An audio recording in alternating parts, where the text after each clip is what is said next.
Buenos días, buenas tardes, depende del uso horario. La gente que está, por ejemplo, Alex, que está en Francia, es buenas tardes. Para los que estamos en Argentina, buenos días.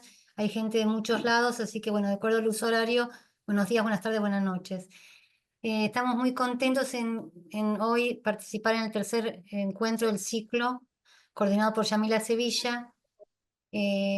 Más bien que casi todos lo conocen, pero ante la duda voy a hacer un breve, como dice Laura, breve reseña, un pantallazo de su trayectoria, y si ustedes quieren saber más lo pueden buscar por por sus medios. Bueno, Yamila Sevilla es doctor, bueno, la presento brevemente. Es doctora en lingüística por la Universidad de Buenos Aires y dicta la carrera perdón, donde dicta la carrera la materia de neurolingüística en la Facultad de Filosofía y Letras. Es además, ella además forma parte del Comité de Ética y es también investigadora independiente del CONICET en el Instituto de Lingüística. Gracias por prestarnos al Instituto de Lingüística, por prestarte. Ha actuado como profesora invitada en distintas universidades del exterior y de Argentina. Estudia las bases neurobiológicas y cognitivas de los procesos de producción y comprensión del lenguaje y de la lectura, y se interesa principalmente por el procesamiento sintáctico en poblaciones con y sin patologías a lo largo de la vida. Bueno, Yamila, sin más nada, te paso la palabra para que presentes a Alex. Muchas gracias, Alex, por estar aquí con nosotros hoy. Y Yamila, como siempre, por tu generosidad, tu trabajo y tu dedicación al ciclo. Bueno, muchas gracias. La verdad es que es hermoso que seamos tantos acá. Mm. Bienvenidos a este que es el cuarto encuentro, Marina. El Ah, ¿qué cuarto dije? de este Ah, año. El qué dije? tercero, pero Perdón, no yo. es el tercero, es el Está, cuarto. está Primero buenísimo que de sea. la segunda parte, perdón, el primero Es es verdad. el cuarto. Eh, bueno, este ciclo que llamamos El lenguaje en la mente y el cerebro. Muchas gracias de verdad a todos por estar acá, que somos como 65, eh, pero muchos más porque hay mucha más gente reunida. Es genial. Bueno, como siempre agradezco primero que nada al Centro de Hermenéutica por la invitación a armar esto, a Carlos Ruta, a Laura Carugati, a Diego Sánchez, a Marina Mayor, que es el ángel que se carga todo al hombro. Eh, y agradezco también siempre al Instituto de Lingüística, que es mi casa y que se sumó con todo el entusiasmo a hacer esto. Bueno, estamos en momentos re complicados para nosotros, ahí como anticipaba Laura, aquí en Argentina, y desde que empezó este ciclo, más allá como de destacar el entusiasmo que nos provocan los avances en el conocimiento y la comprensión de cómo los seres humanos procesamos el lenguaje, que es de lo que venimos a hablar. En estas brevísimas aperturas yo suelo poner el énfasis en la importancia de que quienes hacemos ciencia saquemos de nuestros laboratorios estos conocimientos y lo pongamos a disposición, y no solo a disposición, sino en diálogo con la comunidad de la que formamos parte. Por eso también nos gusta y diría que nos enorgullece que estos encuentros ocurran en español a la vez para que produzcamos y mostremos que la ciencia se puede producir y transmitir en nuestra lengua, y también para que intercambiemos más fluidamente con nuestro entorno inmediato. Suelo arrancar también subrayando el valor que tienen para el conocimiento en general y para nuestro sistema científico en particular, la creación de redes, el sostenimiento de lazos, y también en la importancia en que hagamos pie en esos vínculos que vamos creando a través del trabajo, y en hacer naturales y productivos los intercambios institucionales como el que estamos teniendo entre el Instituto de Lingüística y el Centro de Hermenéutica, pero también con los espacios en los que trabajan y producen todos los colegas que formaron parte de estos encuentros y que se vienen sumando cada vez más. Y en el contexto argentino actual, en que este, cuestionamiento del valor de lo público y en particular del sistema universitario y del sistema científico, ya empiezan a traer las consecuencias súper cotidianas y concretas como las que está mencionando Laura, pero que también tienen que ver con que poco a poco empecemos a pensar que el futuro de nuestros jóvenes va a ser eh, quizás no aquí, todas estas cosas que son dramáticas para las trayectorias vitales de las personas, pero sobre todo para el futuro del país. Quisiera como insistir en el compromiso en traer a nuestro medio el conocimiento de excelencia que nuestros colegas de aquí y del mundo están produciendo, y en fortalecer lo que pueda pasar acá, y insistiendo en que acá, como en todo el mundo, el conocimiento es en sí mismo un producto colectivo, comunitario y fruto del esfuerzo de toda la sociedad, y que requiere cuidar y fortalecer, es decir, financiar las capacidades estatales para que esté a disposición de todos en los mejores niveles de excelencia. Dicho todo esto, en las distintas charlas de este ciclo hablamos de lo que sabemos hoy, de lo que nos seguimos preguntando sobre el lenguaje, quienes lo estudiamos experimentalmente, como proceso biológico y psicológico y en su dimensión biológica. Hablamos hasta acá de cómo funciona el lenguaje en la mente en distintos momentos de la vida, desde antes del nacimiento hasta la vejez, en la oralidad, en la lectura, cuando todo anda bien y también cuando hay trastornos de distintos tipos. Para seguir hablando de estas cosas, hoy tengo el enorme gusto, es un orgullo verdaderamente, presentar a Alejandrina Cristian, que es una investigadora argentina, egresada de la carrera de Letras de la Universidad Nacional de Rosario, eh, pero que trabaja hace muchos años, que terminó su formación fuera de Argentina y trabaja hace muchos años en Francia, para que nos cuente un poco de su trabajo y en especial de un estudio monumental verdaderamente que llevaron a cabo con un gran equipo, sin exagerar, alrededor de todo el planeta, que nos vuelve a llevar a los primeros años de la vida de los seres humanos para discutir cuáles son realmente los factores que influyen en cómo las personas van a desarrollar en un entorno específico y en una lengua específica, pero todos, en definitiva, todos, el lenguaje. Bueno, la conferencia de Alex lleva el título que es el mismo título del artículo con el que este estudio fue publicado, que es Input lingüístico cotidiano y producción de habla en 1001 niños de 6 continentes. Bueno, de nuevo es un enorme orgullo y estoy muy agradecida, Alex, de que estés acá, así que te dejo la palabra. Gracias a ustedes por organizar esto. Primero, mis disculpas. Lo tenía anotado para después. Así que dejé una reunión diciendo, me parece que estoy llegando tarde a mi propia charla. Chao. Y gracias a mi papá que está acá en línea y que me dijo, che, te estamos esperando. No, estoy realmente muy contenta de estar acá. La diversidad de opiniones y de voces en ciencias es muy importante. Voy a hablar un poquito de ello en un momento.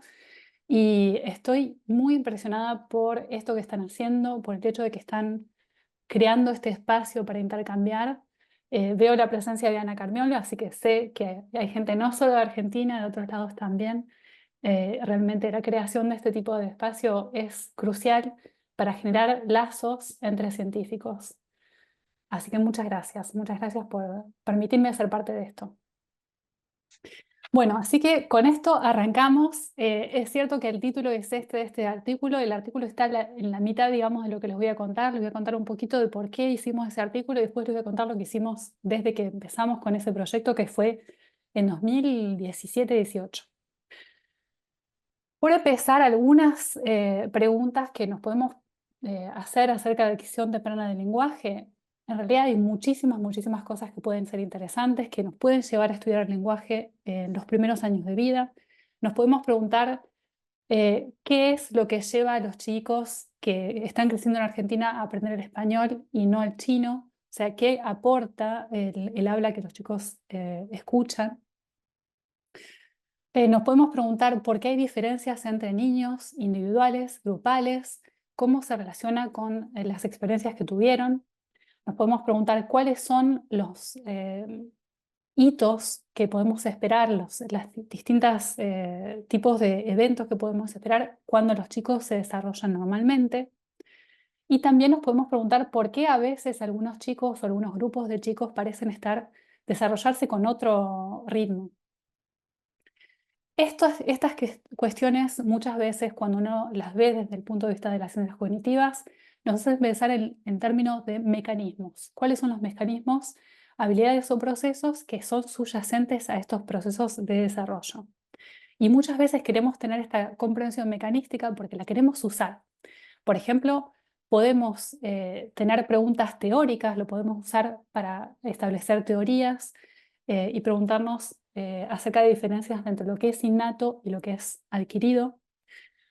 O quizás hablar de momentos en los cuales la experiencia es más importante, por ejemplo, en momentos de periodos críticos. Pero también lo podemos usar para la sociedad. Podemos querer, por ejemplo, ver qué cosas podemos hacer y en qué momentos las podemos hacer para, digamos, nivelar el campo de juego. Por ejemplo, si vemos diferencias en términos de nivel socioeconómico que aparecen muy temprano, quizás tendremos la intuición de que si entendemos los mecanismos de aprendizaje, podemos actuar para hacer que esas diferencias se achiquen con el tiempo. Hoy vamos a hablar de solo algunas de estas preguntas, pero me parece importante tener esta visión general de por qué nos podemos interesar en este periodo y en el lenguaje en particular. Ahora, ¿cómo se estudia el lenguaje bien temprano? En mi trabajo, en mi máster y al principio y en mi doctorado, yo usé métodos experimentales. Hay muchos métodos experimentales para estudiar los niños, incluso cuando son muy chiquitos. Ustedes se ve que en este ciclo ya hablaron quizás de neuroimagen. Acá estoy mostrando también métodos conductuales. Al principio yo tuve una formación experimental y usé algunos de estos métodos. Y tienen muchas cosas interesantes. Seguro que aprendimos mucho con ellos. Al punto que hace algunos años con colegas de muchos lugares del mundo desarrollamos lo que se llamó la primera base de meta-análisis, o sea, un grupo de meta-análisis que juntamos a través de distintos campos, todos mirando el desarrollo del lenguaje y el desarrollo cognitivo de los chicos de menos de 3-4 años. En MetaLab tenemos ahora 32 meta-análisis, 32 grupos de estudios que presentan los resultados conjuntos de más de 700 artículos y que representan los datos de casi 50.000 chicos. Es impresionante, o sea, cuando les digo que hemos aprendido muchísimo acerca del desarrollo cognitivo, es verdad, hemos hecho mucho trabajo en eso. Un campo en particular en el cual yo me interesé en el pasado es en mirar cómo se perciben los distintos sonidos de la lengua, la percepción de fonemas. Esto se trabaja con métodos experimentales, pero por consecuencia se ven en esos datos un gran sesgo demográfico y lingüístico, que está representado acá. En este metaanálisis, Lersing y sus colaboradores notaron que cuando miramos todos los artículos que hablan de percepción de fonemas, ahora sí. Como ven, casi la mitad tienen que ver con chicos que están aprendiendo el inglés. O sea, casi la mitad de lo que sabemos acerca de la percepción de fonemas viene de una lengua que además es, desde el punto de vista lingüístico, bastante rara. Y también se ve que la gran mayoría de los estudios vienen de pocas regiones, principalmente América del Norte y hasta un cierto punto de Europa. Países ricos, no es tan raro. Vamos a ver algunas de las causas de esto más tarde. Estos sesgos demográficos se encuentran no solo en estudios de percepción, sino también en estudios de producción. Algunos de ustedes quizás han escuchado hablar de la base de datos Childes. Si no escucharon hablar, es muy útil, contiene transcripciones de lo que el chico dice y lo que el chico escucha para chicos de hasta 5 años. Y realmente es compartido, son datos públicos, son muy, muy útiles. Son excelentes. El problema es que incluso en esta base de datos de producción, que es la más grande del mundo, hay un gran sesgo demográfico.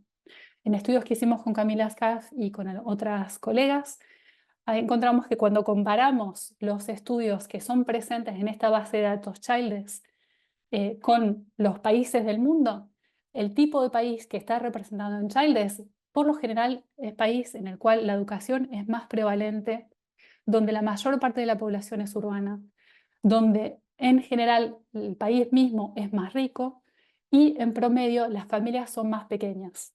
Estos 4 factores probablemente son importantes para el desarrollo del lenguaje, o sea que de nuevo, cuando miramos la producción en estos datos, encontramos sesgos que nos permiten preguntarnos si en realidad estamos mirando cómo se adquiere el lenguaje en general y si no nos estamos viendo más bien cómo se adquiere el lenguaje en estos países ricos, muchas veces anglófonos, o en general de lenguas indoeuropeas. ¿Por qué? ¿Por qué hay tantos estudios en Norteamérica y Europa? Sin duda, en parte es algo que Yamila discutió, que tiene que ver con cuánto el gobierno invierte en la ciencia. Quería mencionar que es algo que realmente me preocupa y me interesa mucho. Y tuve la suerte que con Julia Hermide, que quizás está en esta reunión también, tuve la suerte de entrevistar a algunas personas que trabajan en ciencias cognitivas del desarrollo en América Latina. Es un podcast en español, así que si les interesa los pueden ver. En este podcast hablamos de algunas de las razones por las cuales pensamos que quizás Latinoamérica no está representada suficientemente en ciencias del desarrollo. Así que si les interesa hablar de esto podemos volver. Pero por el momento, ahora por lo menos tienen esta idea que yo tenía en 2015, 2016, 2017, donde me decía, bueno, pero yo quiero estudiar el lenguaje, cómo se aprende el lenguaje en general, no solamente en Estados Unidos y no solamente en Francia. Cómo se aprende de manera universal. En esa época descubrí este pequeño aparatito. Como lo ven ahí, es muy chiquitito, es un grabador que fue desarrollado por la Fundación Lena para tratar de grabar todo lo que el chico dice y todo lo que el chico escucha en un día normal. O sea, ellos lo presentan como un podómetro. Simplemente va a estar contando contando cuántas frases escucha el chico, cuántas frases dice. La grabación es la parte fácil, la parte difícil es ver qué hay en esa masa de datos. Ellos entonces desarrollaron también un software, un sistema de análisis. Es un poco complicado, así que no se los voy a explicar, pero en definitiva este sistema de análisis toma una señal de audio y va a separar las secciones del audio en el cual el niño habla, el niño clave, el niño que tiene el grabador, lo llamamos el niño clavo. Separa las partes en las cuales el niño clave habla de las partes en las cuales una mujer adulta hable, un hombre adulto hable y también otros chicos. Voy a volver a la cuestión de otros chicos en un momento. Yo me dije, esto es genial, porque con este grabadorcito no vamos a poder grabar solamente en Norteamérica y en Europa, vamos a poder trabajar en todos lados. Estaba fascinada por este método. Siendo lingüista de formación, tuve bien en cuenta que, en efecto, esto me obliga a pasar de un estudio de representaciones experimental que va a estar bien controlada a un estudio del habla espontánea, como pasa en donde pasa, y por lo tanto mirar las conductas, el comportamiento. Esto es quizás un problema, vamos a volver a esta cuestión en un momento, pero les digo que en efecto nos damos cuenta de que hay una gran diferencia. Con este método, en efecto, miramos la literatura y encontramos personas que estaban usando este grabador en muchos lugares del mundo. Trabajamos conjuntos para publicar este artículo que Yamila mencionó en PNAS. Les voy a contar un poco más de cómo fue, pero al principio les quería dar como un visto de qué puede ser este tipo de datos. Para darles un ejemplo de esto, lo que hice fue tomar una grabación que está disponible públicamente. Si tenemos tiempo al final, se lo voy a hacer escuchar. Pero para que solo tengan como una visión, una cuestión de visión, acá ven, por ejemplo, saqué secciones de 15 segundos, 15 segundos por hora de todo el día que fue grabado. Lo que les debe ser bastante obvio para ustedes es que muchas veces en estos 15 segundos hay silencio, no hay palabra. Después de 10 años de trabajar con esta técnica, yo ahora les puedo decir que en general, en todos lados, más o menos 70% del día es silencio, la gente no habla, no se habla. Es muy raro, porque nosotros siendo lingüistas y trabajando en lenguaje, tenemos la impresión de que uno habla todo el tiempo. Quizás también porque somos investigadores, y entonces los investigadores se ve que hablan mucho, pero no es el caso.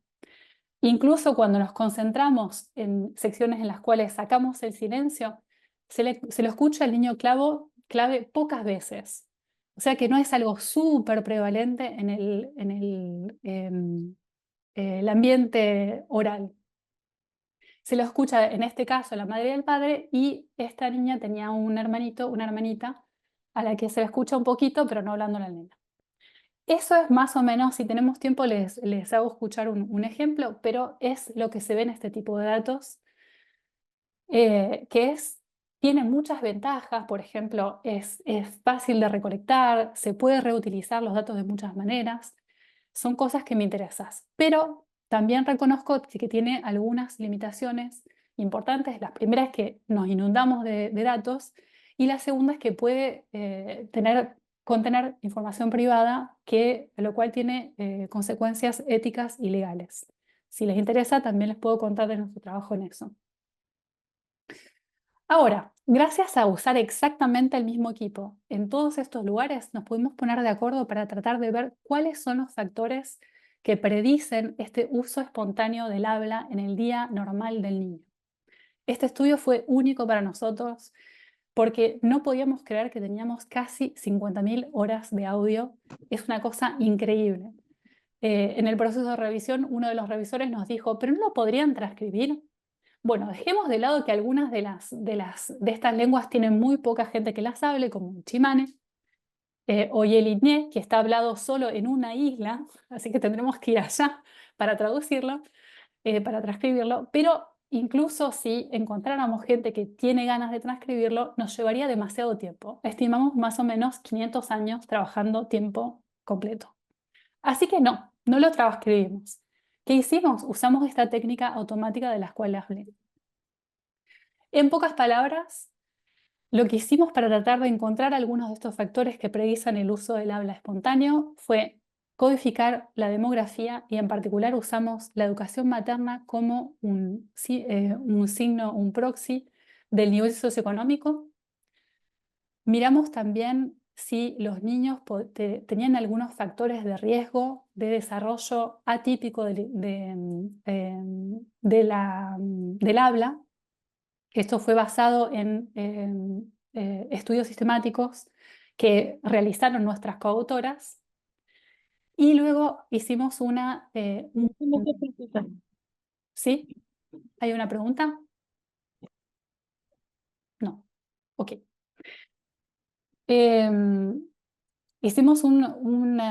Tomamos una decisión metodológica que es importante para nosotras, que fue pre-registrar nuestros análisis. Esto no sé cómo se dice en español, así que lo dejé en inglés. Ustedes me dirán. Hicimos una división entre exploración y confirmación. Lo que quiere decir es que tomamos cada corpus y los niños de ese corpus los dividimos aleatoriamente en un grupo de exploración, que eran 35% de los niños que eran monolingües y que no tenían factores de riesgo de desarrollo, y todos los otros niños los pusimos en un grupo de confirmación.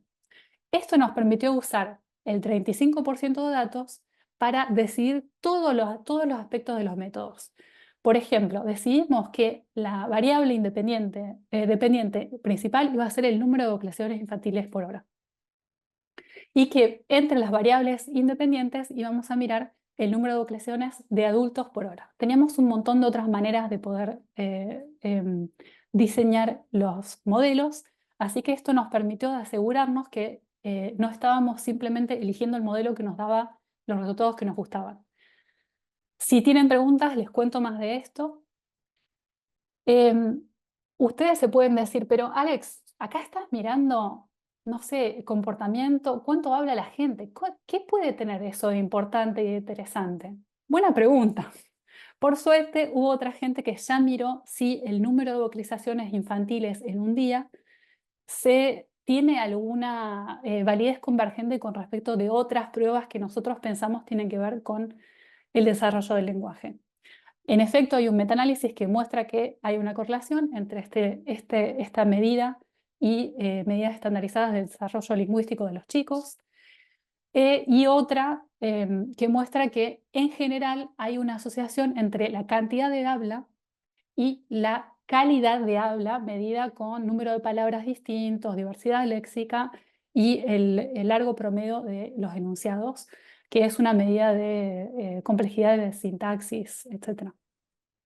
Acá les muestro un ejemplo de esos estudios que muestra la validez convergente entre el número de vocalizaciones que producen los adultos y el número de palabras distintas, ¿no? Entonces la diversidad léxica, ese es el gráfico acá a la izquierda.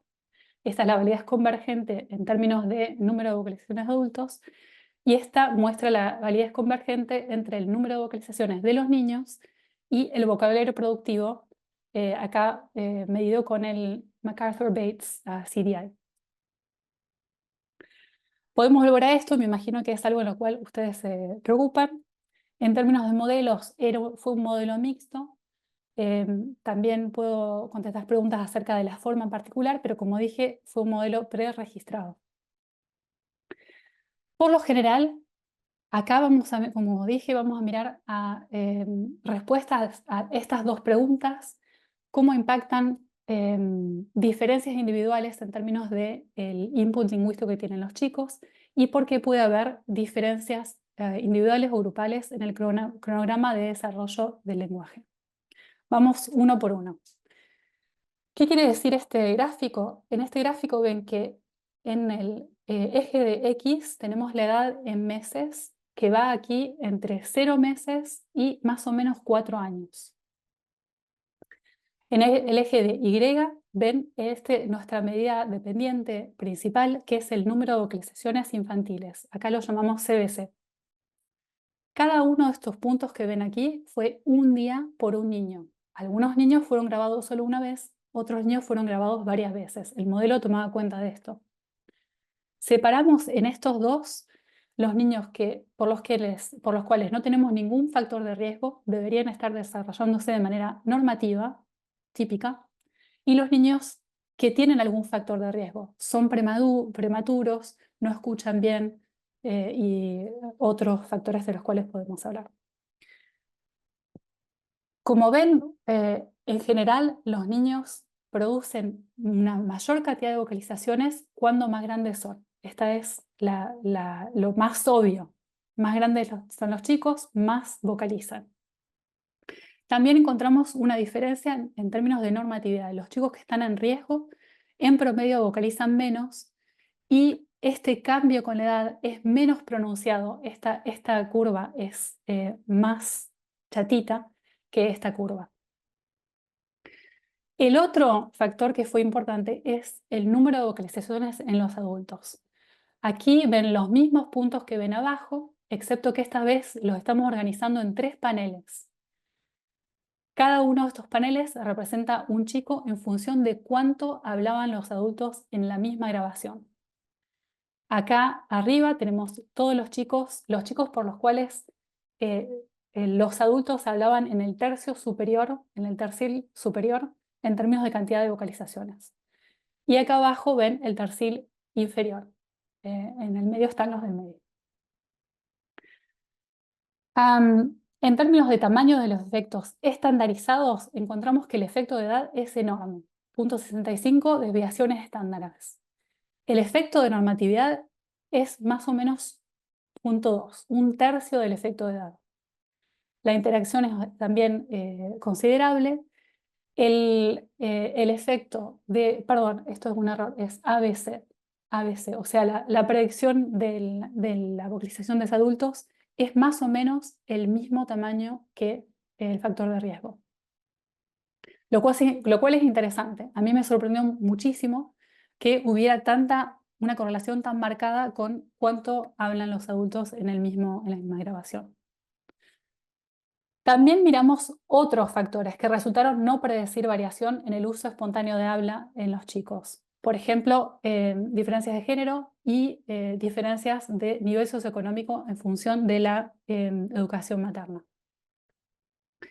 Y esto es algo que nos costó muchísimo en el proceso de relectura, que fue aceptar que no haya efecto del nivel socioeconómico. Aquí ven otro ejemplo, pero yo les aseguro que lo miramos de todas las maneras que pudiéramos mirarlo. En particular, tratamos de ver si había otros análisis. Bueno, no fue que nosotros queríamos tanto, porque habíamos preregistrado los análisis y no queríamos hurgar en los datos tanto, pero nuestros revisores querían y nos hicieron rehacer estos análisis de muchas maneras. Encontramos que no se predice de manera significativa el número de vocalizaciones infantiles gracias al nivel socioeconómico. Sí se declara el nivel socioeconómico como variable ordinal, con un montón de otras definiciones, incluso si binarizamos al interior de cada país que está representado, y de otras maneras, e incluso cuando analizamos solamente los resultados de Estados Unidos. Incluso en ese caso no encontramos nivel socioeconómico. Otra cosa interesante es que no encontramos ninguno de estos factores predijo el número de vocalizaciones de los adultos, incluyendo el nivel socioeconómico de nuevo. Sí, a Yamila también le parece interesante. Bueno. Súper interesante, pero ningún estudio es perfecto, hay muchas limitaciones en nuestro estudio también. La más saliente es, acá hablamos de correlación y no de causación. Por ejemplo, la asociación entre el número de vocalizaciones de los adultos y los niños puede ser por muchas razones. Por ejemplo, estos niños por lo general eran hijos biológicos de los adultos que estaban en su medio ambiente, así que simplemente puede ser variación genética. No decimos que el nivel socioeconómico no importe para nada. Lo que nos preguntamos es que habría que preguntarse qué aspectos del lenguaje son más predictivos del nivel socioeconómico o de otras cosas que nos interesan quizás todavía más que el nivel socioeconómico, por ejemplo, la habilidad lingüística en entornos cotidianos, el éxito académico o incluso las ganancias de por vida. Eso vale la pena revisitarlo. Otra limitación es que nuestro conjunto de datos es diverso. Sí, cubrimos 6 continentes, pero no es representativo, ni de los países incluidos, ni de los niños del mundo. Y esto es algo que me parece importante de indicar. A pesar de que a mí me encanta este sistema, estos datos están sesgados. Encontramos que hay demasiadas mamás que tienen educación terciaria, demasiados niños que son monolingües y demasiados niños que están creciendo en medio ambiente urbano, que son todos problemas que estamos tratando de corregir en el futuro. Antes de cerrar con este paper en particular y contarles lo que estamos haciendo desde entonces, les quería contar algunas cosas, así como si les abro atrás el capó del auto y les muestro el motor. Les cuento cómo hicimos este paper. Bueno, empezamos contactando todas las personas que usaban esta técnica. Un montón no nos contestaron, porque decían que no, son mis datos, no quiero trabajar con vos. Algunos sí, y algunos nos dieron los datos y nos dijeron no hace falta ser autor. Los que dijeron sí, las que dijeron sí, estamos de acuerdo con ser autoras, por casualidad se encuentra que somos 13 autoras mujeres, están mostradas acá y las hicimos trabajar muchísimo. Por ejemplo, como dije, los factores de riesgo los determinamos con estudios sistemáticos de la literatura. O sea que tuvieron que hacer estudios sistemáticos acerca de ser prematuro, si la mamá está deprimida, ¿es un factor de riesgo? Sí, no, tenían que hacer, realmente hicieron mucho trabajo. Otra cosa que la gente no les va a decir es que un paper que ustedes ven, y que yo lo amo este paper, tiene muchos años de trabajo para mí, en parte porque es difícil publicar incluso estudios que yo pienso están desde el punto de vista metodológico está bien hecho y no estábamos tratando de sobrevender las conclusiones. Acá les muestro, como para que tengan una idea, todos los muchos lugares en los cuales lo mandamos y cómo fue recibido. Si quieren podemos hablar de eso también. El trabajo también no se ve en esas 12 páginas que quizás ustedes dicen, uy, parece que está tan fácil de leer, pero fue muy difícil de escribir. Una cosa que es graciosa es que teníamos un archivo de notas con la primera autora que tiene más de 100 páginas, que era, en cada vez que nos veíamos, teníamos que ponerle 5 bullet points, 5 notas, y ese archivo ahora tiene 130 páginas porque nos tuvimos que encontrar tantas veces. Bueno, muchísimo trabajo, aprendimos un montón, pero teníamos todos estos problemas. Particularmente a mí me molesta mucho este sesgo que tenemos hacia países que son todos muy parecidos entre ellos. Así que ya en 2016-2017 empecé a trabajar muchísimo con economistas y antropólogos que trabajan con poblaciones que están por lo general poco representadas. Para trabajar en esos lugares tuve que alejarme de Lena. Ese grabador que fue desarrollado por la Fundación Lena es fantástico, pero cuesta $200 y lo tenés que cargar con electricidad. No lo puedes cargar con un panel solar. Entonces en esos casos empezamos a usar este aparatito que cuesta solo $20 y se carga con paneles solares. Así que realmente lo podemos llevar a todos lados. Al mismo tiempo, gracias a experiencia en Machine Learning, en aprendizaje automático en mi equipo, pudimos desarrollar un software que reemplaza el software de Lena y lo bueno es que lo podemos hacer abierto, código abierto, cualquiera lo puede usar. Hace lo mismo que Lena, toma un audio, encuentra las partes en las cuales el niño que lleva el grabador, el niño clave, está vocalizando y las separa de las partes en las cuales una mujer adulta, un hombre adulto o bien otros niños están vocalizando. Evaluamos cuán correcto era nuestro software. Estas son más o menos las medidas en particular F-score que encontramos. No, quizás algunas de ellas no les parece impresionante, pero en todo caso estamos al mismo nivel o incluso mejor que el código abierto de Lena. Perdón, código cerrado de Lena.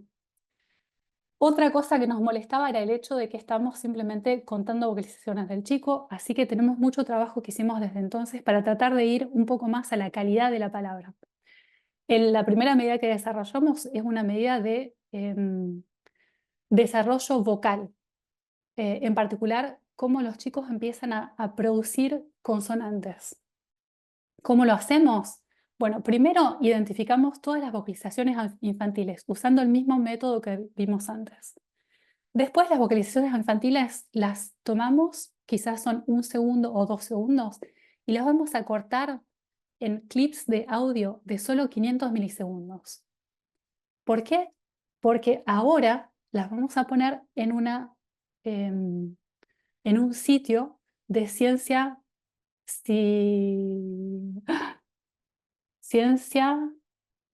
de ciudadanos. Uy, acá me está faltando el español.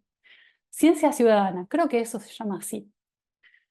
Que se llama Zooniverse. Que nosotros sepamos, es la plataforma de ciencia ciudadana más común del mundo. Tienen muchísimos voluntarios y gracias a ellos estamos anotando estos pedacitos de audio que corresponden a las vocalizaciones del chico. Lo que tienen que hacer estas personas que escuchan es simplemente escuchar un audio y decidir si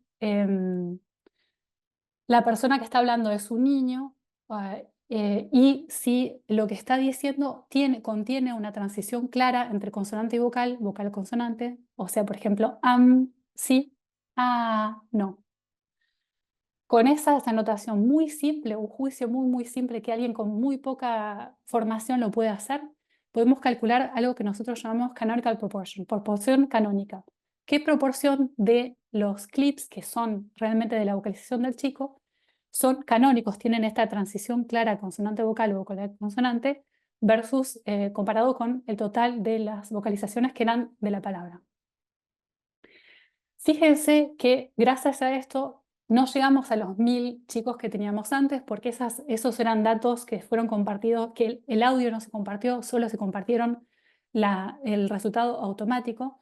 Así que por ahora tenemos menos chicos, pero fíjense en particular que tenemos el placer de tener una base de datos que tiene muchas más lenguas poco representadas, que tiene muchos más chicos que están creciendo en el sur global. Por cuestión de tiempo voy a pasar algunas cosas rápido, pero les voy a mostrar algunos datos para que tengan una idea. Esta medida de proporción canónica que encontramos parece que está correlacionada con la edad.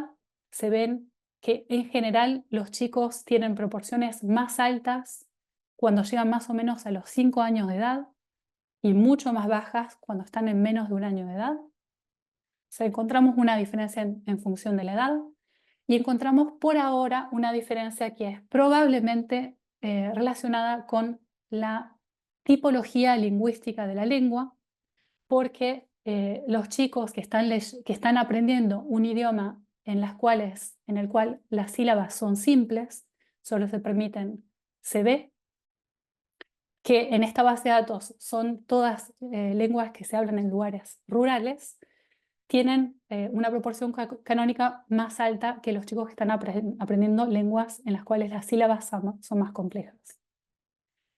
Yo sé que estoy pasando muy rápido, pero es como para darles una visión de las cosas en las cuales estamos trabajando.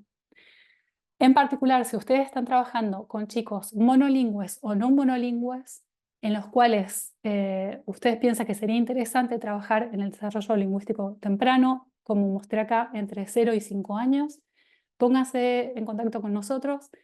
Tenemos un estudio en el cual nos interesaría ver chicos aprendiendo en español en lugares rurales y urbanos, así que si eso les interesa, ténganme en cuenta.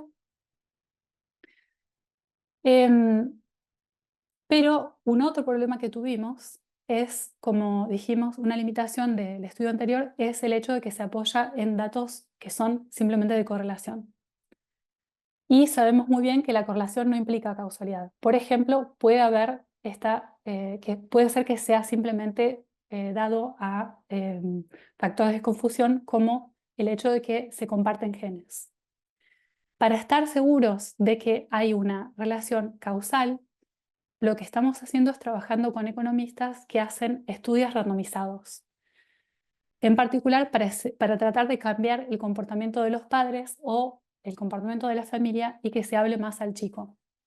Nosotros no tenemos particularmente, yo en particular no creo necesariamente que eso sea positivo, no lo sé. Mi colega Joseph Coffey, que trabaja en un postdoc en mi laboratorio, él está más seguro de que sí que es importante hacer esto. Me conviene porque me puede ayudar en este trabajo. Y él está trabajando con economistas que están tratando de hacer este tipo de intervención. Lo que nosotros les aportamos es simplemente una medida del posible efecto de esta intervención en los niños.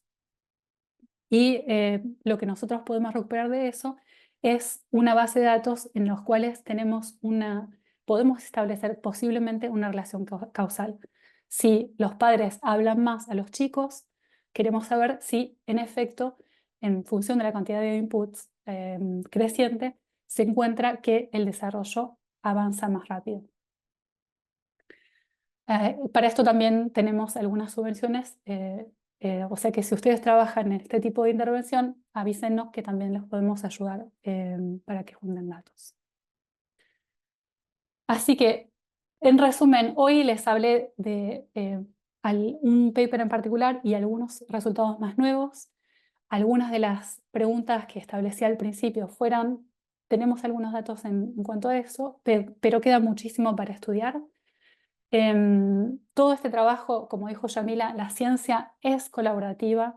Les mostré incluso de ciencia ciudadana, espero que se llame así en español, pero como vieron, todo este trabajo se apoya en muchos científicos y muchas científicas. Algunas de las caras de ellos están mostradas aquí. Con esto doy conclusión a mi charla. Les agradezco muchísimo por esta oportunidad de nuevo. Y bueno, tengo muchas ganas de empezar esta discusión. Bueno, te agradezco un montón, Alex. Hermosa, interesantísima y además eh, hiciste como un sobrevuelo muy rápido de un trabajo que es enorme y complejo y que tiene infinitas cosas para comentar y preguntar y discutir eventualmente. Hay un montón de gente, así que seguro que hay un montón de preguntas y de ganas de saber cosas.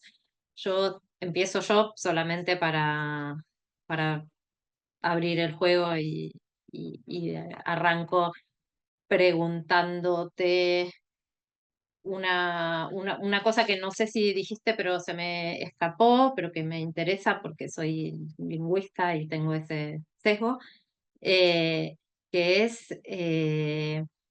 bueno, me interesa de- obviamente la partecita de todo esto que tiene que ver con la naturaleza del input, ¿no? Que, que es, y vos hiciste ahí como, ¿qué es exactamente? ¿Dónde es más fácil? Que aporta más y el único lugar por el que, no sé si es el único por el que entraron, pero es el que, por lo menos en lo que contaste, tiene que ver con esta cuestión de la tipología lingüística y la naturaleza de las sílabas. Y te pregunto, ay, bueno, la pregunta primera directa era, los chicos que tienen su input en lenguas que tienen sílabas más complejas, ¿llegan a los mismos niveles más tarde? ¿Llegaron a ver eso? ¿O, o no? ¿O simplemente No. producen menos vocalizaciones en el mismo tiempo? Y la otra cosa es, bueno, ¿qué esperás y si se puede avanzar en otro tipo de propiedades para estudiar esto? Sí, no, muy buena pregunta. A ver, en términos de esta proporción canónica y este efecto que, mira, somos los primeros que lo encontramos, así que no sé, hay que ver, también tenemos 371 chicos acá, pero no son tantos tampoco, y no son tantas lenguas tampoco. Em, si se acuerdan, las lenguas que tenemos están mostradas acá. Las lenguas simples son como Yeli. Así que seguimos trabajando en esto porque queremos asegurarnos que los efectos que encontramos son realmente efectos tipológicos. Nuestra impresión por ahora es que si ves este patrón, se ve que los chicos que están aprendiendo los más complejos arrancan de mucho más abajo, pero llegan a los que están aprendiendo moderado a esta edad. Lamentablemente no tenemos chicos que estén aprendiendo complejo después de esta edad, o sea que también ahí, por eso vemos que estamos tratando como empujar a la gente a estudiar chicos hasta los 5 años, porque cuando uno corta los 3 años no sabe si realmente llega hasta el final. Pero puede ser que realmente haya diferencias entre lenguas, es por eso que en el proyecto de Suniverse ahora estamos pidiéndole a la gente piola que nos ayuda que labelice, que marque, que escuche audios que han sido tomados no solo del chico, sino también de adultos y adolescentes. Como ves acá, también una de las tareas que le damos es hacer esa marca. Por ahora tenemos demasiado pocos ejemplos de cada idioma para saber si en el adulto se encuentran diferencias en esta proporción canónica o no, en función de las lenguas. Lo tenemos que seguir mirando. Y después tenías otra pregunta, que ya me olvidé. No, ¿qué otras propiedades ir a mirar? Sí, la otra, Ay, que no, digo, esto es abrir una puerta infinita, pero hay que ir buscando por lo que sea más accesible, supongo, en los datos que tienen y ya. sí, sí. La otra que estamos mirando es, que estamos desarrollando y que es bastante difícil, si a alguno le interesa, en otro momento les cuento más, porque es bastante complicado, pero nos gustaría estamos desarrollando una medida que está correlacionada, por ahora, está correlacionada con la diversidad léxica y con la complejidad de las frases, medida con una medida que se llama IPSIN y también el largo promedio de frases.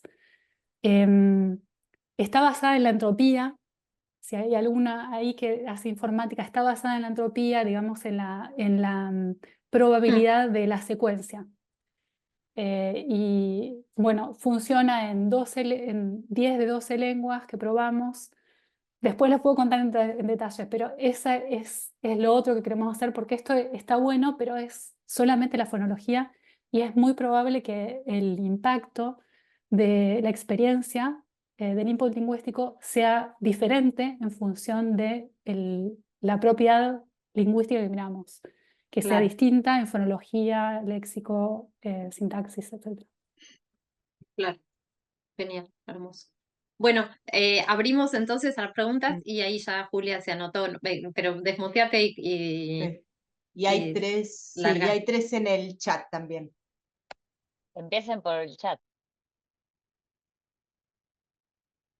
Voy al chat. Eh, la primera pregunta es si se pueden comunicar con vos a través de un mail. Dice Diana hace ratos, está por ahí, ahora lo volvemos a poner fácil. La siguiente pregunta, Sebastián Lipina. Hola Sebas, no te había visto. Dice, muchas gracias por compartir excelente e importante trabajo. Si fuera posible, te agradecería que comentes sobre tus diferencias con Joseph Coffey sobre las limitaciones del abordaje RCT para analizar los mecanismos causales. Sí, en realidad no estamos en desacuerdo en términos de la utilidad de los ensayos randomizados para analizar los mecanismos causales en teoría. Después tenés que ver, porque el problema que tenemos es, por ejemplo, sabemos que los estudios como el famoso estudio de Jamaica, en el cual se da apoyo a la familia y se le dice a la mamá que le hable, que estimule cognitivamente al chico, resultan en chicos a los cuales les va mejor en la escuela, que ganan más plata cuando son grandes, etcétera, etcétera. Pero no sabemos cuáles son los mecanismos atrás de ello, ¿no? Porque eso puede pasar de muchas maneras. Por ejemplo, la mamá se puede sentir apoyada, puede sentir simplemente que tiene alguien con quien puede hablar. Puede ser que sea que la mamá, cuando está tratando de estimular cognitivamente al chico, le presta más atención y que en ese momento hacen una conexión y que la mamá beneficia de esa conexión porque se siente bien teniendo esa conexión humana con otra persona, en este caso el chico, y que entonces tenés el estrés de la mamá que baja y el chico que beneficia de una mamá que está menos estresada. O sea, me parece que en teoría estoy de acuerdo que si comparamos correlación con un experimento en el mundo real, ya avanzamos un poquito en establecer una causalidad.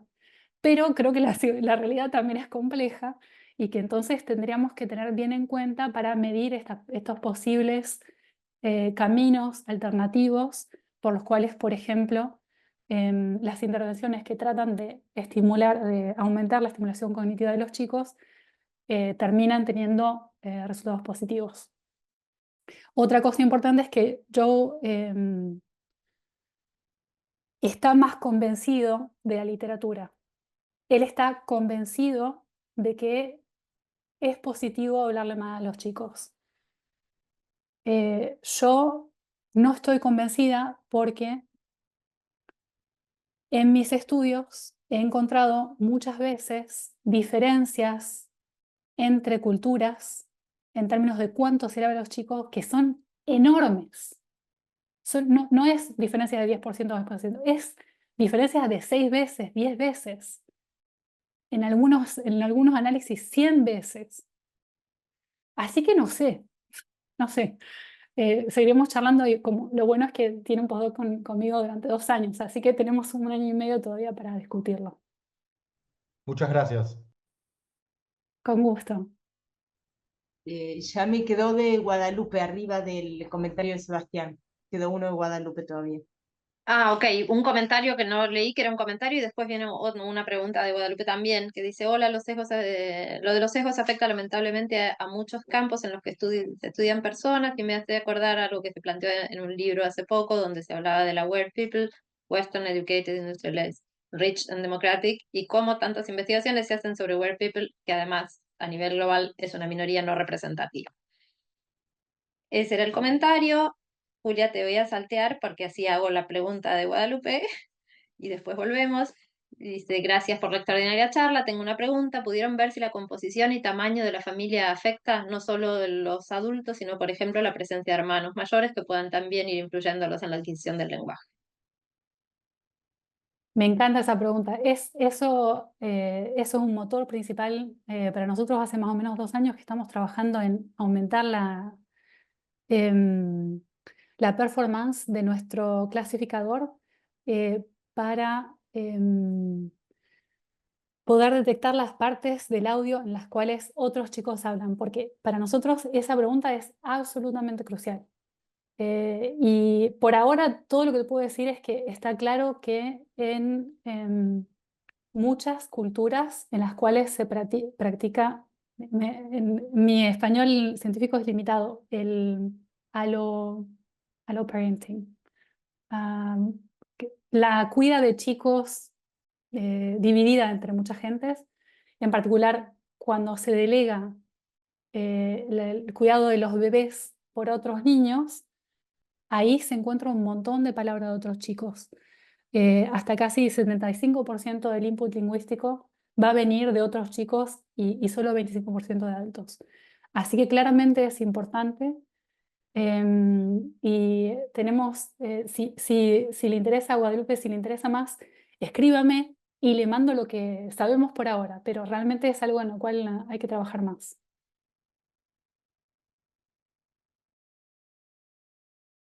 Genial. Bueno, ahora sí la pregunta de Julia es, si entendí bien, el grabador lo usan solo en la casa. Para controlar que la genética sea un factor que esté confundiendo, ¿no se puede poner el grabador a los niños en la escuela? La escuela es también un lugar de input natural. Si solo grabando en la escuela se vieran los mismos resultados, la explicación sería solo el input adulto, pero no el de padres, madres. Totalmente, sí. Nosotros no hacemos eso porque por lo general estamos mirando chicos que todavía no están escolarizados. Em, También en una época yo pensé que esta técnica no iba a funcionar en medio escolar, porque cuando la Fundación Lena desarrolló el sistema de ellos, solo lo entrenaron con chicos americanos que tenían pocos hermanos, hermanas, y por lo general tenían una diferencia de edad entre el chico clave y el hermano. Entonces yo pensé que no iba a funcionar en medio escolar.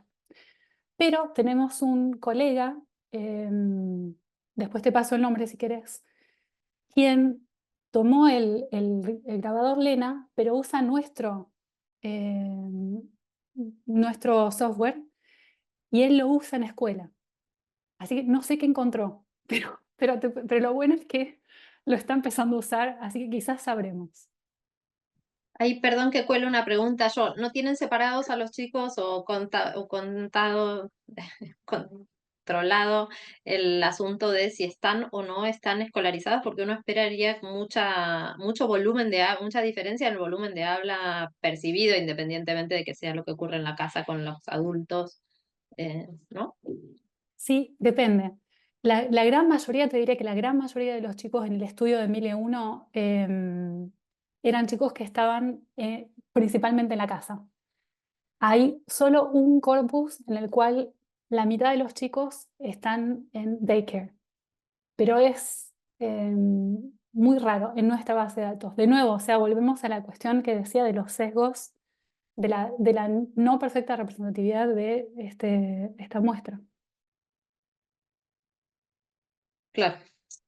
Bueno, pregunta Will Moritz, ¿la tecnología que usan tiene o podría tener la capacidad de cuantificar y analizar la complejidad de las producciones de los niños bilingües o plurilingües en cada una de sus lenguas? La pregunta del millón Hermoso. está. Mira, Sí, hermosa pregunta. sí, sí, sí. Por ahora yo te diría que no. No sé si hay colegas que están en esta charla que tratan de hacer eso, que tratan de enseñarles a sus estudiantes a cada frase clasificar si está en lengua 1, lengua 2 o una mezcla de las lenguas, pero es súper complicado, ¿no? ¿Qué pasa cuando yo digo if I say something like this? O sea que estoy usando los sonidos del español, pero estoy hablando con palabras en inglés. eso como cuenta. Y bueno, tenemos que hacer el mismo trabajo con los clasificadores. No existen clasificadores hoy que se la banquen con el tipo de grabaciones que tenemos nosotros porque tienen mucho ruido, y que además de eso lleguen a clasificar distintas lenguas. Hay gente que lo está tratando de hacer, quizás en 5 o 10 años vamos a llegar, pero hoy no se puede.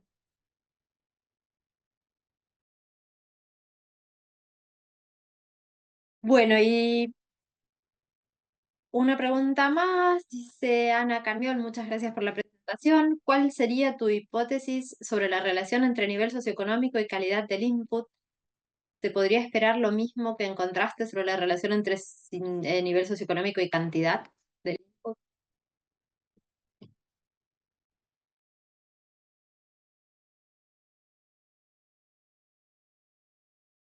Y me disculpa, no lo estoy haciendo de manera muy precisa, pero es este.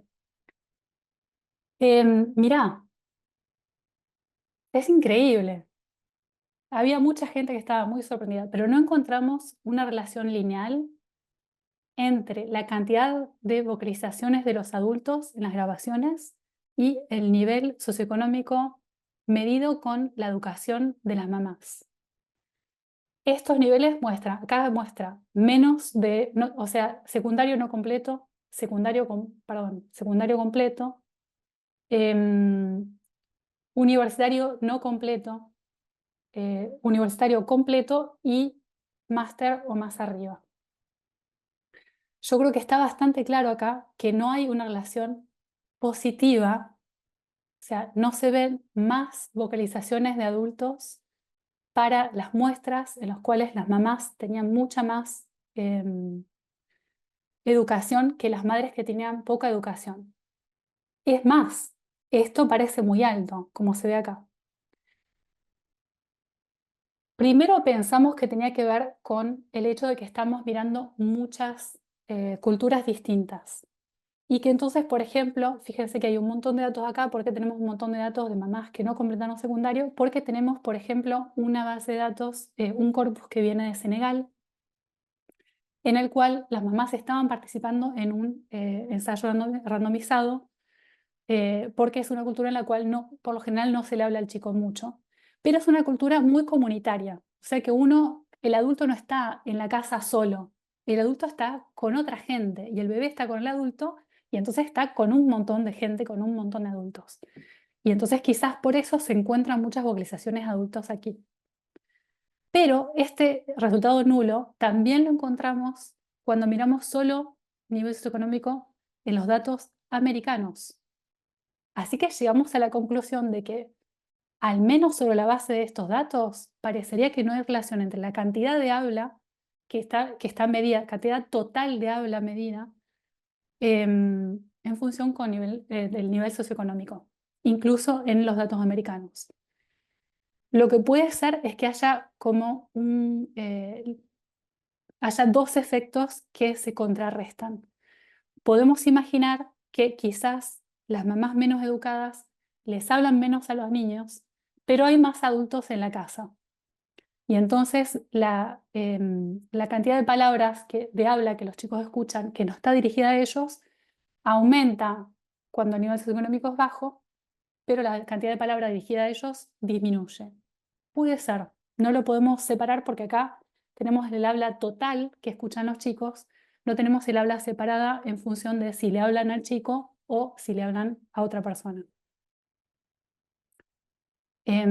Si tenés más preguntas de eso, yo creo que te contesté, pero si querés que ahonde, me decís. Ana. No sé si directamente no te querés desmutear, Ana, y seguir la conversación. Yo diría que igual que la pregunta que iba por el lado de la calidad requiere que como precisar un poco a qué te referías con calidad, ¿no? Ahí. Sí. No, muchísimas gracias por la presentación. Sobre la cantidad, bueno, sí, eso quedó como súper claro con tu explicación, pero yo estaba pensando, además, si podríamos esperar ese efecto nulo o esa relación nula entre nivel socioeconómico y calidad, ¿verdad? Ya no, digamos, por ejemplo, qué sé yo, diversidad. no cantidad total de palabras, diversidad, o cuál es tu impresión sobre, por ejemplo, cosas como las preguntas, ¿verdad? Que es un elemento tan importante del input y que tiene tantas implicaciones para el desarrollo lingüístico. ¿Cuál sería tu intuición sobre eso, verdad? Tal vez no hay relación entre el nivel socioeconómico y la cantidad, y tampoco se ven diferencias, ¿verdad? Perdón, implicaciones para la cantidad de vocalizaciones de los niños. Pero, ¿qué pasa si empezamos a ver la calidad y específicamente preguntas y diversidad? ¿Podría ahí entonces haber un efecto o una correlación con el nivel socioeconómico o no? No sé si está clara la pregunta. Sí, está re clara. Súper. Mira, a mí me parece que probablemente tenés razón, porque hay otros estudios anteriores que sugieren eso, ¿no es cierto? Que cuando uno mira, es cierto que son estudios un poco diferentes porque son muestras muy chiquitas. Quizás uno le hace hablar a la mamá con el chico durante 5 minutos.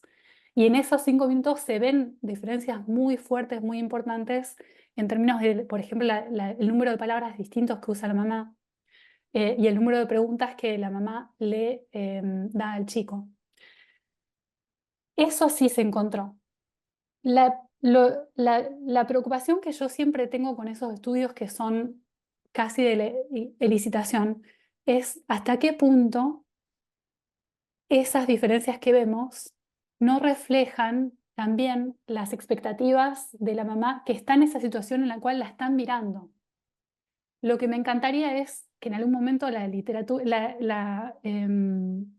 los sistemas automáticos de transcripción lleguen a un punto en el cual nos puedan transcribir las Entonces, oraciones completas ¿es cierto? y que, Sí, me gustan ¿cómo? los verbos.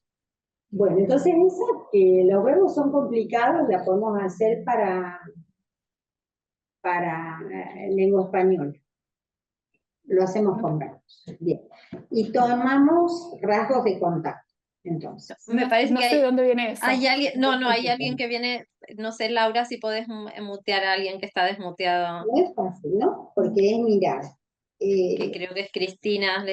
Pretérito, pueden ser un grupo. Pretérito perfecto Ahí simple. está, Ahí ahí está, sí está. buenísimo. Gracias. Gracias. Perdón. Sí. Eh, No. Ahí creo que Julia también planteaba, Julia, ¿no querés Sí, me desmuteo. desmutearte y decirlo? No, digo algunas cosas que se me ocurren respecto de esto del nivel socioeconómico.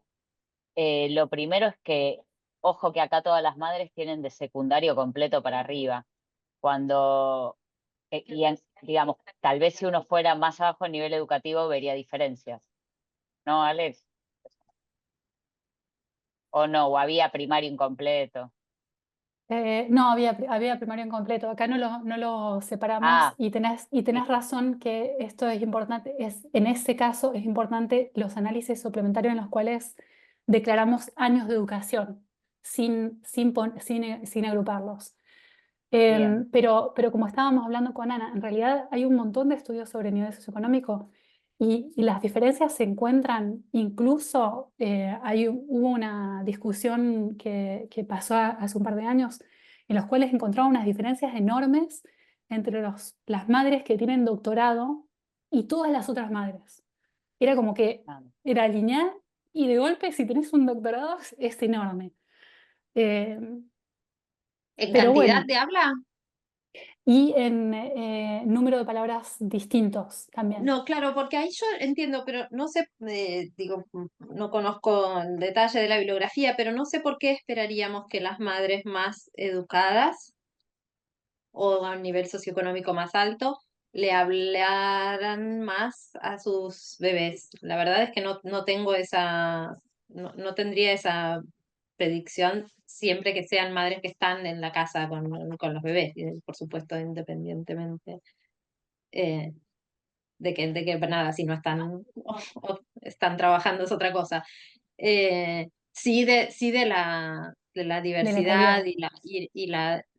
y otra cosa que entiendo que es muy cultural, ¿no? Que no sé cómo hacen para trabajar sobre este aspecto, que es la direccionalidad de las preguntas y del habla específicamente dirigida. no del input circunstancial, sino del aula especialmente dirigida a los bebés. Sí, es toda Perdón. una discusión. Dale. Sí, en la literatura en pobreza en general se lo asocia con vocabulario, cantidad de palabras nuevas, etcétera, pero no con cantidad de palabras totales. En ese sentido coincido con Yamila que en realidad a uno le queda el sesgo de vocabulario, pero no hay por qué esperar que hablen menos por vivir en un contexto de pobreza.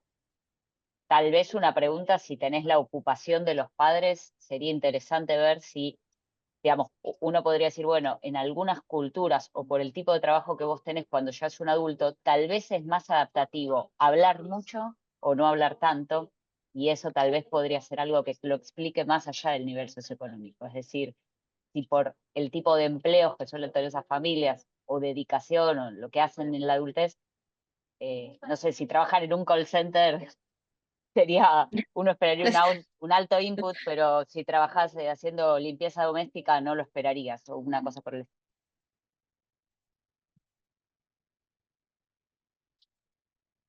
Me parece que como que se armó discusión. Sebastián, yo tenía la esperanza que estuvieras todavía en la charla, sumate. No, sí, está apasionante. Una cosa que quiero compartir, Alejandrina, es que me parece genial tu nivel de humildad y precisión para cada cosa. Es admirable y es un buen ejemplo para todos los que estamos acá. Pero quiero recordarles que hay un sesgo en la literatura desde el año 95, que es el trabajo de Hart y Harris, que es el que impone en la literatura de CIES o nivel socioeconómico y lenguaje, que las madres ricas hablan más. Y ese tipo de sesgos y de inercias probablemente estén detrás de algunas de las preguntas que nos estamos haciendo. Con respecto a SIS y estas variables que yo las desconozco porque no son de mi especialidad, lo único que, es decir, estoy de acuerdo con todo lo que se está proponiendo y entiendo las limitaciones, Alejandrina, pero está claro que en otras dimensiones cognitivas utilizar distintos proxies da distintos resultados. Y esto es importante, es un problemón para vos y tu gente, porque decidir, si vos me preguntás a mí cuál elegiría en las poblaciones que están evaluando, tendríamos que discutir, tendríamos que agregar otro slot de tiempo para discutir y tomar decisiones que por ahí nos llevan a mal puerto también, porque precisamente la pobreza es una experiencia muy compleja que se expresa de manera muy diferente y siempre es multidimensional en distintos contextos culturales. Pero quería agregar nada más eso, que el sesgo probablemente venga del trabajo de este trabajo del 95, que lo van a ver en toda la literatura de neurociencia y pobreza referido al lenguaje, hasta el día de hoy. O sea, es un efecto wave, ¿no? Eso quería agregar más. No sé si, Alex, ¿querés contestar? O la sumamos a Andrea o a André, dale. Y está Isabel Requejo, que también si quiere después intervenir. Dale, Andrea, desmuteate Ok, nomás. gracias. No, yo siempre entendí que es un tema casi estadístico. O sea, pero acá corríjanme porque puedo estar pifiándole mucho, pero las familias con menor nivel socioeconómico suelen tener más hijos. Y entonces, las 24 horas del día son 24 horas del día para todo el mundo. Entonces, si la medición es 1 a 1 y tenés 10 hijos o 5 o 2, no importa, si tenés 2 hijos le vas a hablar menos a cada uno que si tenés uno solo. Y yo siempre lo relacioné por ese lado. No sé qué pensás, Alejandrina, si le estoy... no sé. No, está relacionado con otras preguntas que salieron y no entré en detalle, pero en efecto, la cuestión me olvidé cómo le dijeron, que estaba bien dicho en español, yo voy a decir household composition, la composición de la casa. Es muy importante. Y esta cuestión por ejemplo, la dilución de recursos, o sea, hay 24 horas del día y lo tenés que dividir entre tus hijos, es otra cosa que estamos viendo, porque en efecto, más chicos tenés, quizás menos viene del adulto directamente al chico, pero eso quizás está compensado o incluso sobrecompensado por otros chicos. ¿Hasta qué punto esos recursos que te dan tus hermanos o tus hermanas son de la misma calidad que los recursos que te darían cognitivos o lingüísticos que te darían tus padres. Y volvemos al punto muy importante de Sebastián de la pobreza es súper compleja. Y por eso me parece súper interesante la suerte que tenemos de trabajar en colaboración con muchos pueblos que llevan un modo de vida tradicional, en el cual las profesiones, como decía Julia, la profesión el call center es raro, y más bien tenés los agricultores y los que se van a ocupar de los animales como tipo de profesiones, y en los cuales el nivel de pobreza, o sea, la definición de pobreza se complejiza bastante, que es algo que tenemos la suerte de trabajar con dos economistas que trabajan en las Islas Solomón y en Timor-Leste, con grandes bases de datos, así que el trabajo que estamos por empezar con más o menos 500 chicos de distintas islas de esa zona del Pacífico va a tratar de mirar justamente, tratar de separar todos estos, todas estas dimensiones que en nuestros análisis muchas veces están completamente confundidas en un análisis que va a separar rural versus urbano o secundario completo, secundario incompleto. No, me parece que quizás no estoy siendo súper clara, pero solo para decir que me entusiasman las preguntas y estoy de acuerdo con, en efecto, tenemos que seguir trabajando en esto.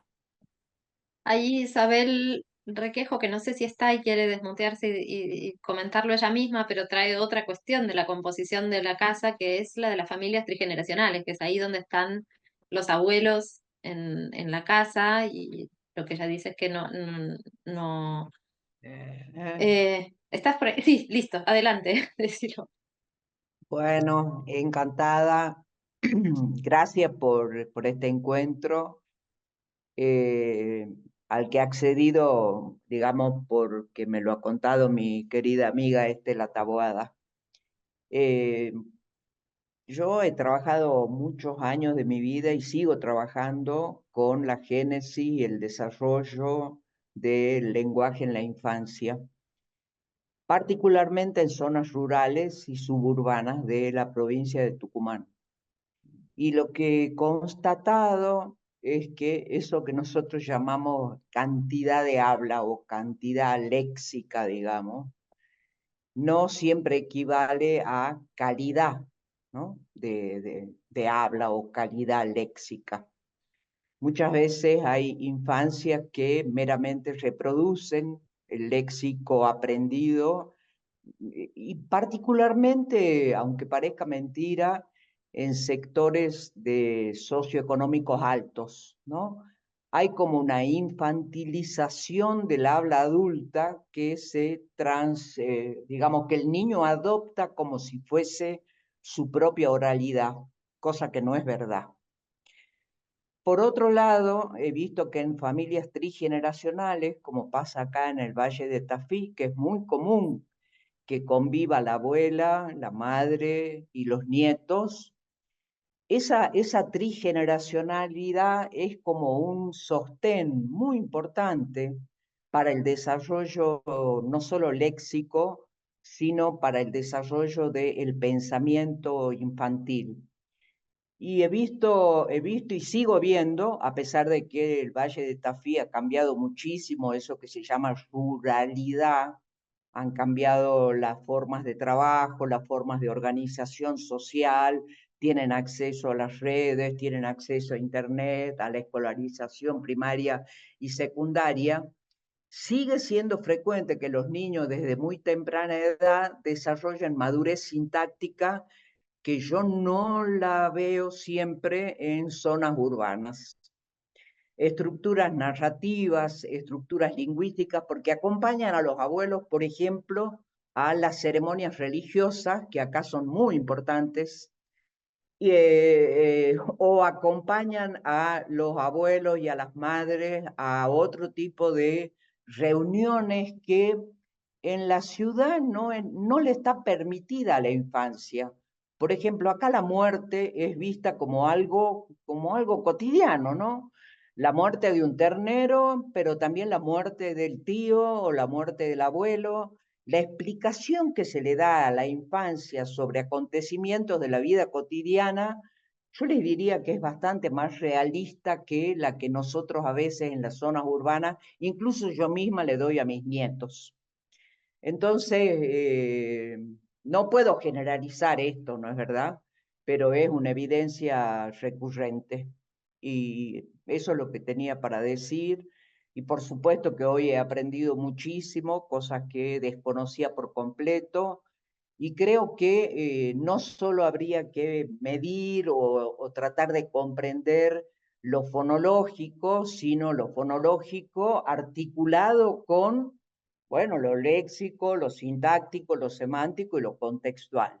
Y por último, me sorprende que no haya prácticamente estudios en la República Argentina, ¿no? ¿Por qué será?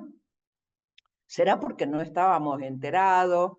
Así que para mí esto es una experiencia maravillosa, les agradezco un montón. Alex, por ahí tenés oportunidad de reclutar. Ah, sí, me encanta, no, pero qué hermosa intervención y aparte lo que me encanta es que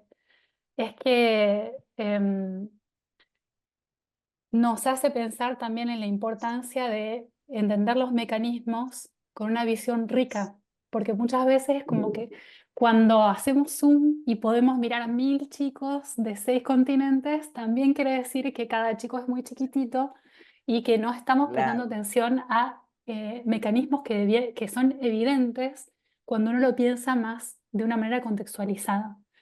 Y en efecto, mi esperanza es que el tipo de trabajo que se hace en nuestro equipo y que hacemos con colaboradores enriquezca la discusión, que no nos quedemos solo con esta visión de la mamá y el chico solo, como si fueran una unidad, que es la única manera en la cual el chico va a crecer.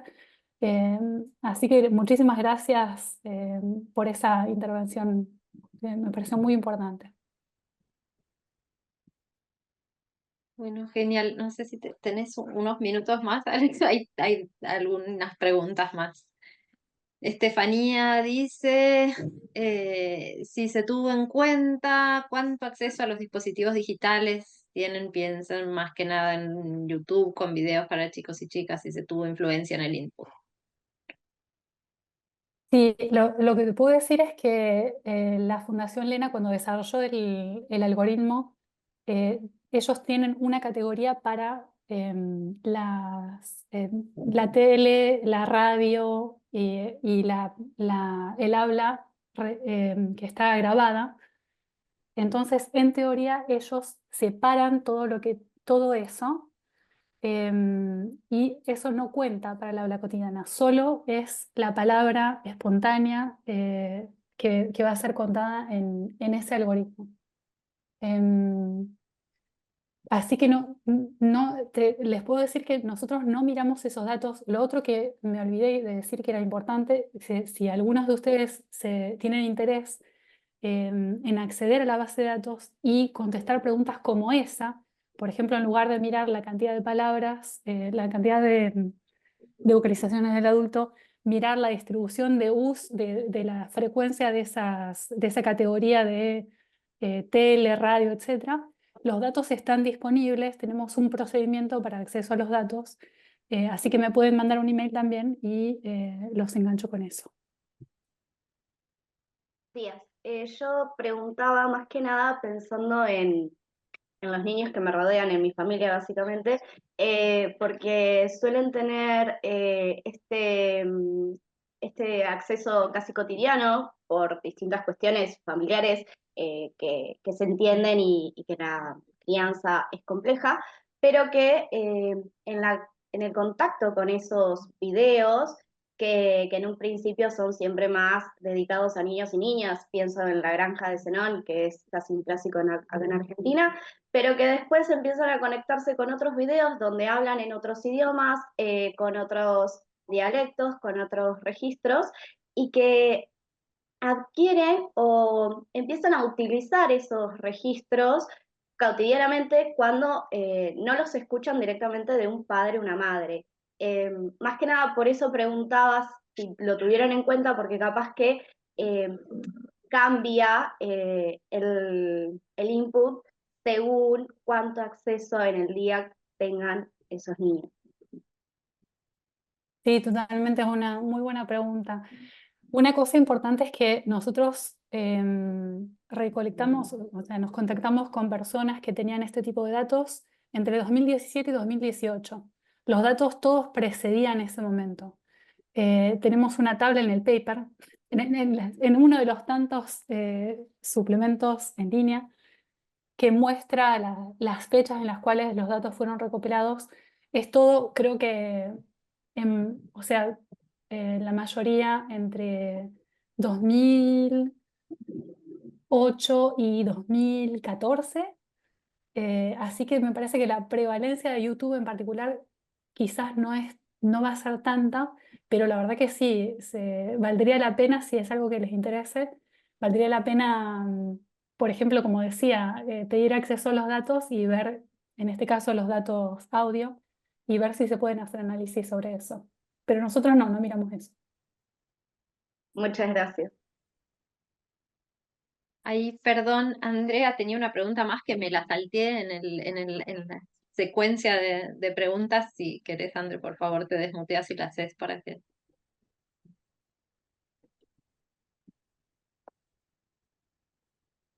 Es que se va un poco de tema acá, pero me genera mucha curiosidad dos cosas. Una, que no está en el chat, pero ya que me hicieron me permitieron desmutear.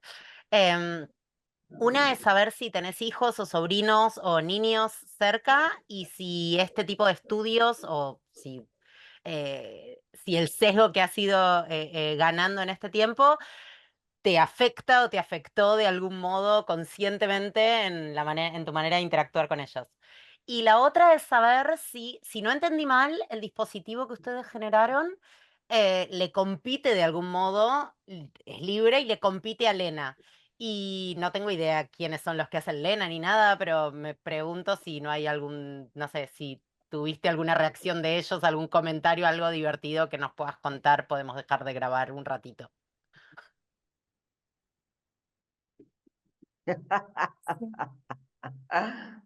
Bueno, empiezo por lo fácil. Andrea, no tengo hijos, tengo 10 sobrinos, sobrinas.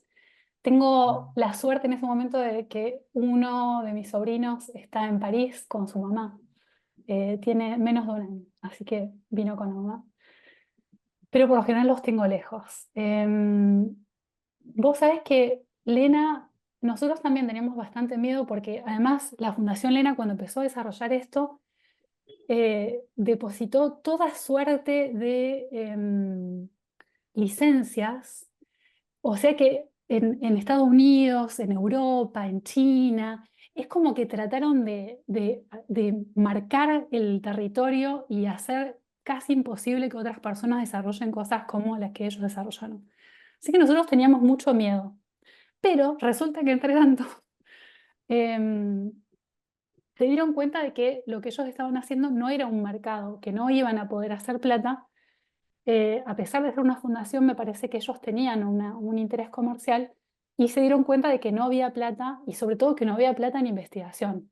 Así que ahora están re contentos que estemos nosotros porque nos dicen, uy, estos investigadores siempre tienen un montón de preguntas y son re hinchazones. Vayan, trabajen con Alejandrino, que nosotros ya estamos cansados. Así que nos llevamos bien. Había final feliz y todo. ¿Sí? Bueno, perdón, sigo con las preguntas que quedan en el chat, que hay toda clase de comentarios súper elogiosos y amorosos y agradecidos. Pero paso a las preguntas para poder, eh, porque también se nos está viendo gente que tiene también sus compromisos. Te digo, dice, supongo que llaman, dice Pau, supongo que manejan este concepto, pero en ciencias de la educación y estudios etnográficos de la desigualdad, esto que mencionan muchas veces se enfoca bajo el criterio estadístico de clima educativo del hogar, a veces midiendo cuántos integrantes mayores de 18 años han completado 12 años de escolaridad. Y es otra pregunta que va a sumar la composición de la casa, ¿no? Y es a complejizar Y me pregunto si la persona que hizo esa pregunta está y nos puede contar, ¿eso es un criterio estadístico que se usa en Argentina en particular o se usa en general? No tengo la impresión de haberlo visto. Paula, te veo por ahí sin cámara, no sé si podés desmutearte.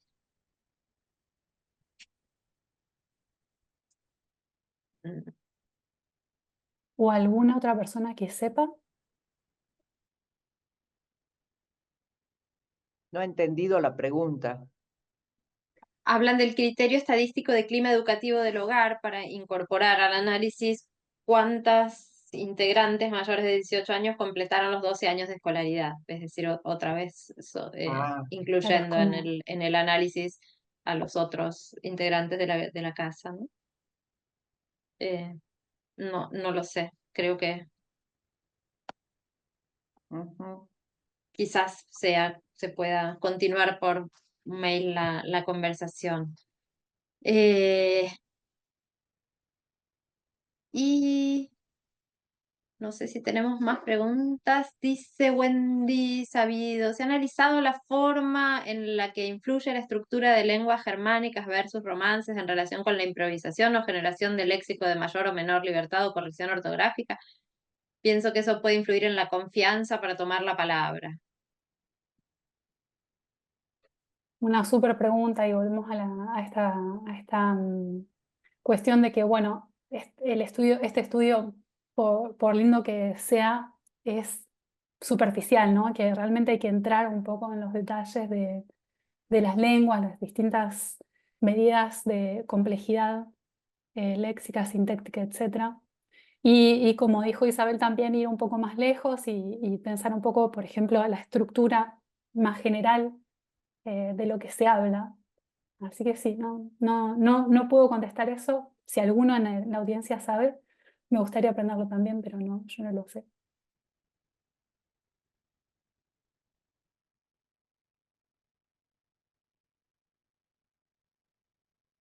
Bueno, no sé si yo no estoy viendo más preguntas en el chat, eh, entonces creo que voy a hacer No, un están resumen, todas, sí. Sí, están un todas resumen, respondidas, sí. montones de muestras de agradecimientos, que está todo el mundo súper encantado y agradecido de escucharte. Así que también si quieren ahora, bueno, ahí apareció Paula, no sé si quiere. Hola, sí, estaba justo arriba y escuché que nombraron lo de clima educativo del hogar y sencillamente yo quería aportar ese dato que me parece súper valioso en los estudios en ciencias de la educación, por ejemplo, de tasas de abandono, deserción escolar. Se utiliza ese concepto que me parece que, por ejemplo, en políticas de distribución de las netbooks, también se pondera eso, cuántos de de los adultos del entorno de ese joven o de ese niño que va a ser el destinatario de cierta política o de cierto dispositivo, poseen estudios completos en la primaria y la secundaria. Entonces se mide esa categoría y quería simplemente aportarlo, no quería entrar en la discusión pero me parecía valioso compartirlo. Gracias. Bueno, genial. Bueno, y ahí, no sé, Alejandrina, te queda como un montón, muchísimas ganas de continuar la conversación largamente. Y creo que, nada, que estaría buenísimo que eso en efecto ocurra de un modo que signifique que tiraste un montón de puntas para que la gente pueda por acá sumarse a ese proyecto colaborativo de alguna manera. Estoy tirándoles la onda a todos los que trabajan con niños y estudian con niños y me parece que está buenísimo que quede la charla colgada por ahí porque sé que hay un montón de gente que no está acá hoy y que se sentiría muy convocada para hacer ese trabajo. Eh, y bueno, de todo corazón, gracias, porque fue excelente y hermoso y valoramos un montón que te hayas tomado este tiempo para conversar con nosotros. Realmente un placer. Yamila, fue como me dijiste, que es un gusto dar esta charla. Impresionante. Muchas gracias a todos por la atención, por las preguntas, me hicieron pensar un montón y espero que sea la primera vez que intercambiamos, pero no la última. Ojalá, Vamos, ojalá. Ahí, acá. gracias, sí, Yamila, gracias, Alejandrina. Vamos a seguir batallando, es decir, que vamos a seguir insistiendo y, y les pedimos que consulten, que sigan consultando incansablemente nuestro canal. Van a aparecer las grabaciones y lo interesante también, Yamila y Alejandrina, que es una característica ya, digamos, casi regular del Centro de Estudios de Hermenéutica, pero que hoy estuvo muy clara, es la cantidad de países latinoamericanos que se acercaron. Es decir, fueron poniendo en el chat y realmente es un abanico enorme latinoamericano que queremos resaltar, porque eso justamente creo que en estas investigaciones es nodal, ¿no? Es un aporte interesante. Así que vamos a, como les decía, seguir batallando eh, y agradecerte, Alejandrina, esta exposición y Yamila, bueno, sos de la casa, así que siempre decimos como auto, agradecernos con todo tu trabajo, por todo tu trabajo y auto en el sentido que sos vos misma también miembro de esta casa. Que les Hay un pedimos montón de mensajes apoyo. amorosos, Alex, si podés mirar el chat en Suiza un también, momento, porque claro. hay gente de montones de lugares de Argentina. Sí. Y tu tropa es Sí. muy grande, así que supongo que hay muchos que te siguen de por el Sí, mundo. ahí pusieron Suiza también, así que Bueno, genial, bueno. muchas gracias a todos también. Y bueno, Alex, sí, efectivamente, que sea la primera. Muchísimas gracias. Gracias, Chao. Laura, Chao. gracias.